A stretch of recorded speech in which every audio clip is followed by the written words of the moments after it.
Digulung digunya. Assalamualaikum semuanya. Perkenalkan, nama saya Muhammad Fahmi Ulumuddin. Saya berasal dari prodi PAI 3C.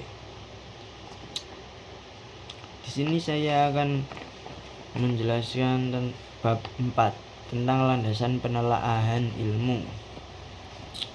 Landasan penelaahan ilmu dibagi menjadi 3.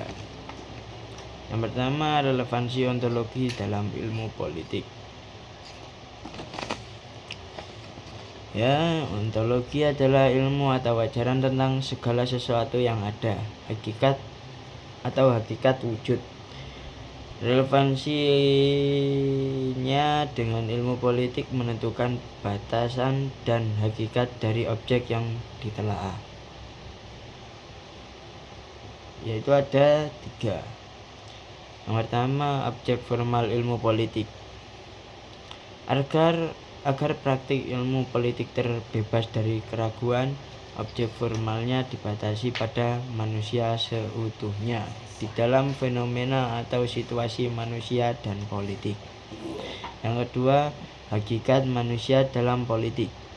Studi ini mengendaki manusia yang utuh dan lengkap aspek-aspek kepribadiannya, yaitu manusia yang berakhlak mulia atau yang memiliki ciri sebagai warga negara yang baik, good citizenship. Yang ketiga, pembatasan fokus. Pembatasan objek formal ini penting karena dalam situasi sosial manusia seringkali hanya berperilaku tidak utuh, terbatas pada makhluk individual atau makhluk sosial yang berperilaku kolektif.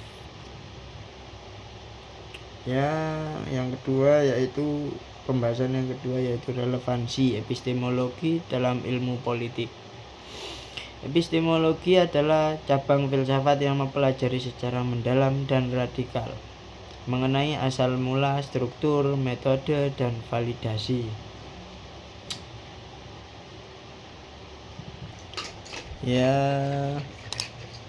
Berikutnya, relevansi menentukan bagaimana pengetahuan ilmu politik diperoleh dan diuji kebenarannya.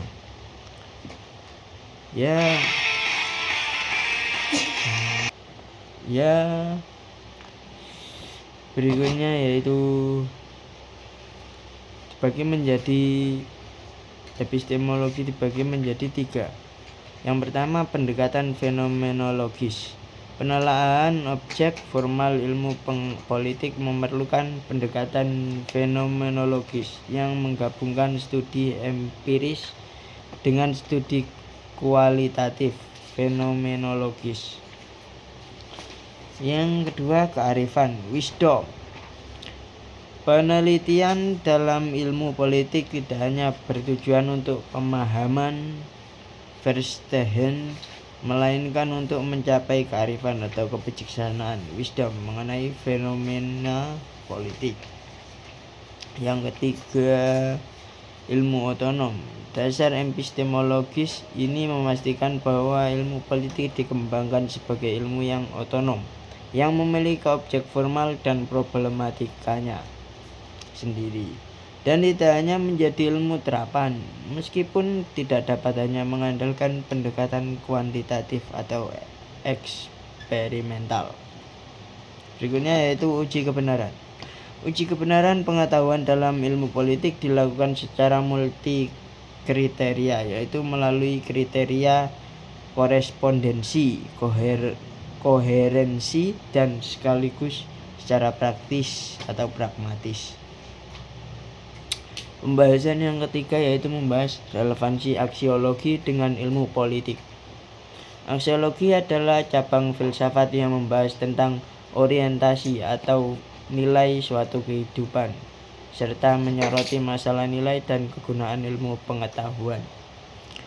Relevansinya mengaitkan ilmu politik dengan tanggung jawab moral dan manfaat praktisnya. Relevansi aksiologi dibagi menjadi beberapa bagian. Yang pertama, nilai intrinsik dan ekstrinsik. Nilai ilmu politik tidak hanya bersifat intrinsik, tetapi juga memiliki nilai ekstrinsik. Yang kedua, fungsi praktis dan edukatif. Kegunaan teori politik diperlukan untuk memberikan dasar terbaik bagi pendidikan sebagai proses pembudayaan manusia secara beradab.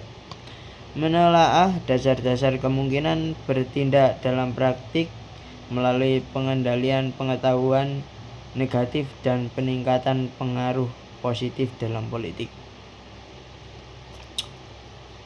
Yang terakhir yaitu ilmu tidak bebas nilai. Dengan demikian ilmu politik sebagai bagian dari ilmu-ilmu yang mengkaji nilai dianggap tidak bebas nilai, tidak bebas mengingat fungsinya yang sangat relevan dan dekat dengan tindakan dan etika.